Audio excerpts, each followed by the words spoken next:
Under a moonless sky on the Rockaway Peninsula in the New York City borough of Queens, nearly 300 migrants from the Fujian province of China were finally laying their eyes on shore after 4 grueling months crossing the ocean on the ship known as the Golden Venture. A ship that was their ticket to what they hoped and dreamed would be a new and free life. But now, at the very end, the Golden Venture had run aground on purpose, and the crew ordered them overboard.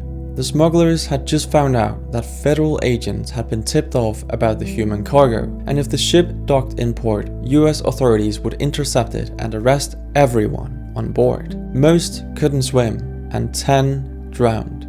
The plan failed as well, as all the survivors were arrested and questioned by authorities, and by sunrise on June 6, 1993, America had been introduced to a criminal economy it barely knew existed, and investigators now had a new name to learn: Chang Chui Ping. But the world would come to know her as Sister Ping, a woman that didn't have the looks of a crime boss. She was short, plain, and pragmatic. She spoke softly, smiled easily, worked long hours in her shop in Chinatown, and looked like any other shopkeeper who made Chinatown run. But US authorities would come to realize the sheer scale of her operation and eventually describe her as one of the most significant and successful human smugglers in modern history, and ultimately naming her the mother of all snakeheads. Her story is truly fascinating, and I want to show you how her operation worked, the smuggling routes she orchestrated, and finally the insane twist of events that happened right before her trial in 1993. But to get to that, we first need to understand where she came from, as that is the cornerstone of her human trafficking empire. See, Ping is from a small and poor village in Fujian, China. As a teenager, Ping watched her father leave to the United States as a merchant sailor and come back in disgrace, deported. But he returned with something very useful: knowledge. Knowledge of how people got across borders when the front gate was closed. In Fujian, the people with that knowledge were known as snakeheads, a title Ping would quickly become synonymous with when she got her visa and moved to the United States as a domestic worker in 1981. Here, she rented a storefront and opened a variety shop. The shop looked quite unassuming. You could buy rice cookers and slippers and candies from Fujian.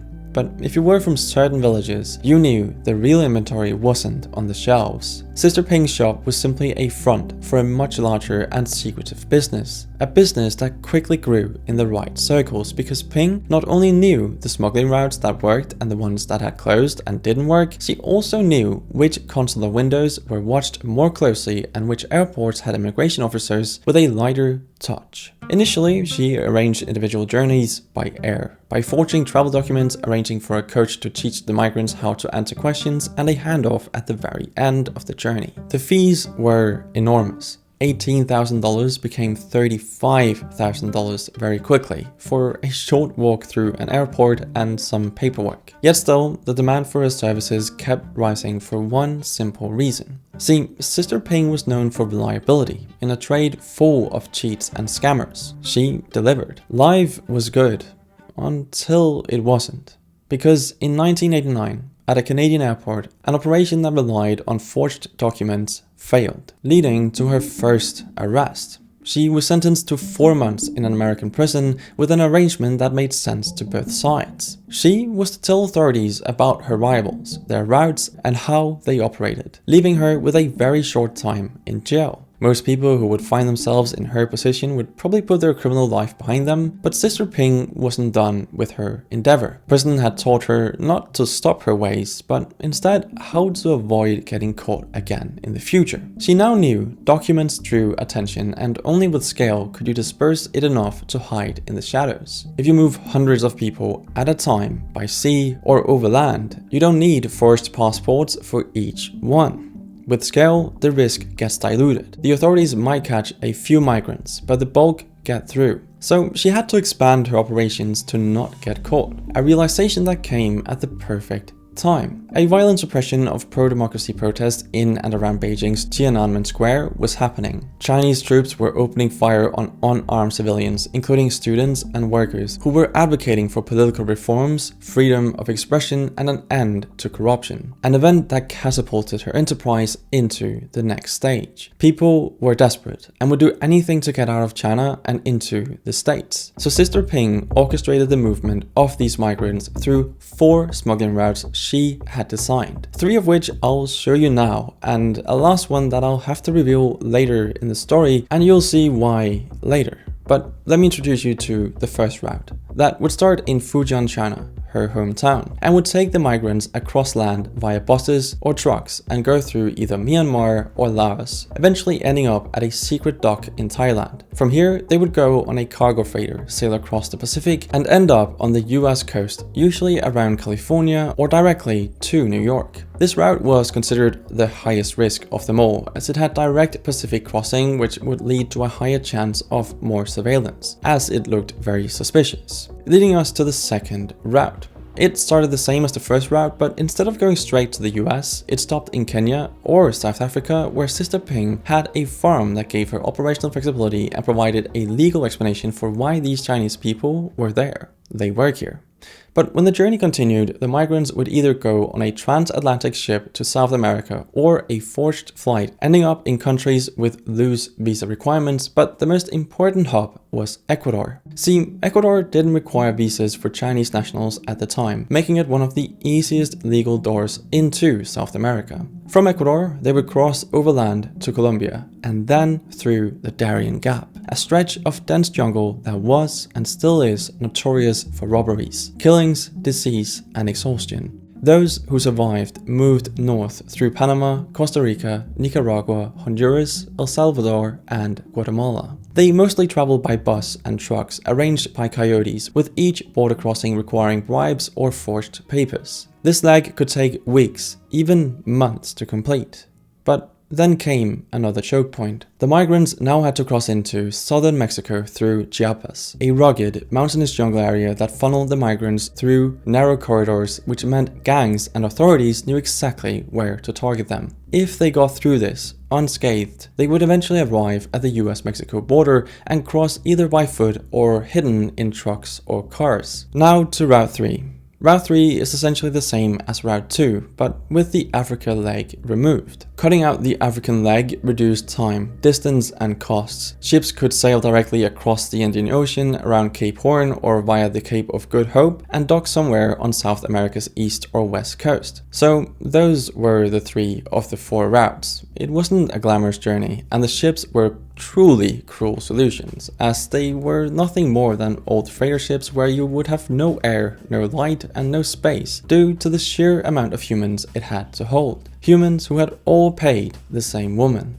A woman that quickly became incredibly wealthy. By the early 1990s, Sister Ping owned apartments in New York, property in China, as well as that South African farm. Authorities would later estimate she had smuggled thousands into the United States and made tens of millions of dollars doing it. But she remained uncrowned as the queen of human trafficking until the incident with the Golden Venture in New York. An incident that gave investigators the names of ship buyers, debt collectors, and snakeheads. Here, Ping's name was unavoidable, but it didn't come as a surprise. For years, agents in New York knew something was up with her and had waited for a case just like this one that could finally take her down. Now they had everything they needed, and in December 1994, the indictment of the snakehead of all snakeheads was ready. It named her as the financier and organizer of a conspiracy that had moved human beings like contraband and treated them like collateral. There was just one problem.